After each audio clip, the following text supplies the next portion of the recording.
Hi, and thank you for visiting my channel. For more information, kindly subscribe and follow. Now let's get started. WWE analyst Sam Roberts recently discussed the Bloodline saga. He claimed the future of the storyline could see a major superstar turn babyface.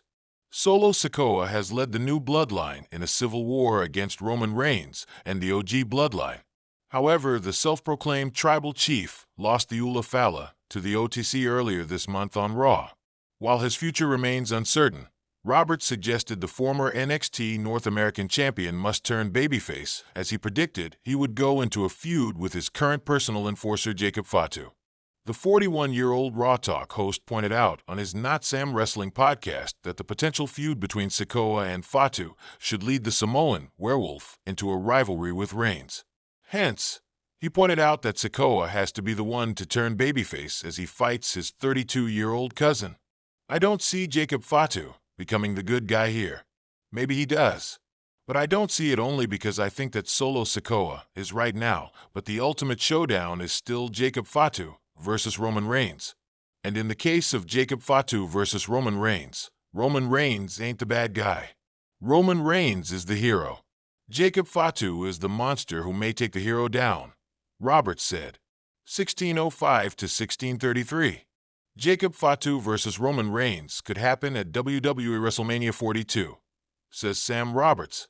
On the same episode of his Not Sam Wrestling podcast, Sam Roberts pointed out that a match between Roman Reigns and Jacob Fatu could happen at SummerSlam this year.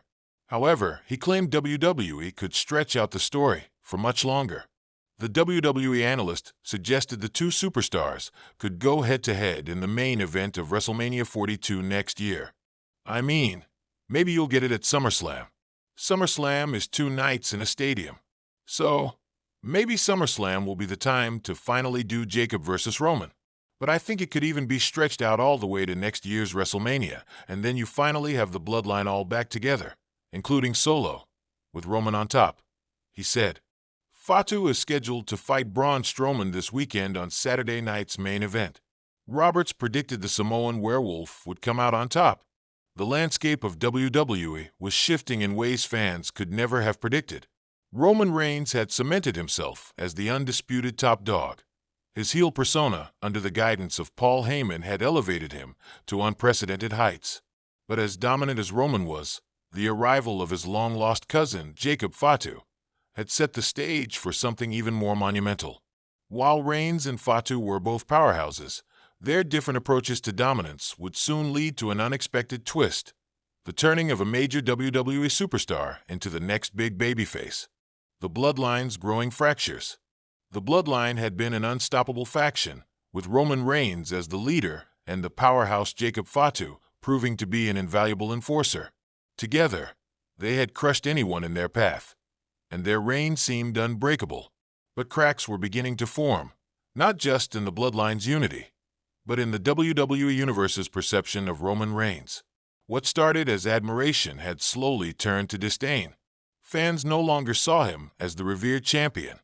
They saw a tyrant who imposed his will on others. As Reigns' ego ballooned, Jacob Fatu, a man of few words but immense presence, started to grow increasingly frustrated with the direction of the Bloodline. He was never one to back down from a fight, and his laid-back demeanor wasn't one that adhered to Roman's strict hierarchy. Fatu had his own beliefs about what it meant to be a champion, and they didn't align with Roman's vision. Roman, always the master manipulator, could see the storm brewing within his faction, but he wasn't one to back down, nor would he let Fatu undermine his authority. The tension between the two was palpable, and fans began to speculate about how much longer they would remain united. Enter the catalyst, a major WWE superstar, someone whose alliance with Roman Reigns had been steadfast for months, now caught in the middle of the growing discord. This superstar, let's call him Jackson Steele, had been a trusted member of the Bloodline, having risen through the ranks due to his physicality and skill in the ring. Fans had adored his strength, his work ethic, and his loyalty. But loyalty, it seemed, was about to be tested. Jackson Steele's predicament. For months, Jackson had walked side by side with Roman, supporting him at every turn. The two had formed an unshakable bond, with Jackson playing the role of enforcer beside Fatu. But something was wrong. The tension between Roman and Jacob was getting worse by the day, and Jackson found himself torn between his loyalty to Roman and his respect for the quiet strength Jacob Fatu embodied. Jackson had always prided himself on being a true protector of the family, someone who would do anything for the bloodline. But as he watched Roman become more ruthless in his pursuit of power, and as Jacob Fatu made it clear he wasn't going to bow down to anyone, Jackson began to question his role in the faction. Was he being used by Roman? Was he just another pawn in his power play? The tipping point came at the Royal Rumble. Roman Reigns had just retained his Universal Championship after a grueling match against a rising challenger. He stood triumphant in the ring, soaking in the adulation of the crowd, or so he thought. But as his eyes fell upon Jacob Fatu, who stood off to the side, looking unimpressed, Roman's satisfaction quickly turned to disdain.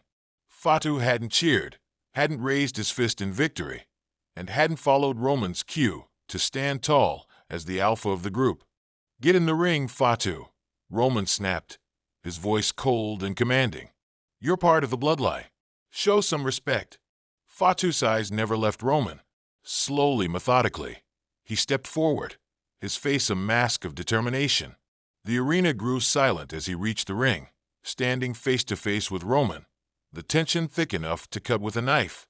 Jackson Steele, watching from the corner, could feel the weight of the moment. This wasn't just a confrontation. This was a breaking point. "I'm not here to serve you," Fatu said, his voice low but firm. "I stand with my blood, my family. Not as your enforcer, but as a man." The words hit like a thunderclap. Jackson Steele's heart raced as he watched the face-off. He was no longer just an observer. He was part of this family. And now, he was standing at a crossroads. Was Roman still the leader he had sworn to follow? Or had he become a tyrant? And if Jacob Fatu was the man who refused to bow, was he the true heart of the bloodline? The moment of truth. What happened next shocked everyone. Jackson Steele, who had always been Roman's right-hand man, stepped into the ring. The crowd murmured as he placed a hand on Jacob Fatu's shoulder. Roman's expression soured immediately. He was no longer in control of the situation. "This isn't right," Jackson said, his voice booming through the arena. "We're family, but what Roman has become, it's not what we stand for." Roman's eyes widened, his face turning red with anger. "You're making a mistake, Jackson. Don't be foolish." But Jackson was done. The loyalty he once felt had withered under the weight of Roman's arrogance and Fatu's quiet strength. He turned his back on Roman Reigns in that instant, and the WWE Universe erupted into disbelief. The next night on SmackDown, Jackson Steele came to the ring alone, a transformed man. No longer clad in the dark colors of the bloodline, he wore a new ring attire, bright white, symbolizing his new journey. His entrance was accompanied by cheers, the fans finally realizing that Jackson Steele had embraced his true self, the man who would fight for what was right, no matter the cost. "Roman Reigns isn't my leader anymore," Jackson said, his voice steady and powerful. "I'm standing for the truth, for family, and for the WWE Universe. I'll fight anyone who thinks they can crush that spirit." The rise of a babyface. In the weeks that followed, Jackson Steele grew into one of the most beloved babyfaces in WWE. His transformation was clear. The man who had once been a part of the dominant bloodline was now a symbol of resistance against the tyranny Roman Reigns represented. The fans rallied behind him, and his bouts with other heel superstars were electrifying. But the real story was in his encounters with Roman and Jacob. Both men wanted to prove themselves, but Jackson wasn't backing down. The more Roman tried to belittle him, the stronger Jackson became. He wasn't just fighting for himself anymore. He was fighting for the entire WWE Universe. And so a new era began. Jackson Steele wasn't just a babyface. He was the beacon of hope the WWE Universe had been waiting for. Against the shadow of Roman Reigns and the might of Jacob Fatu, Jackson was the one man who could stand tall and say, "This is my time." The story of the bloodline had taken an unexpected turn, and Jackson Steele was at the heart of the revolution.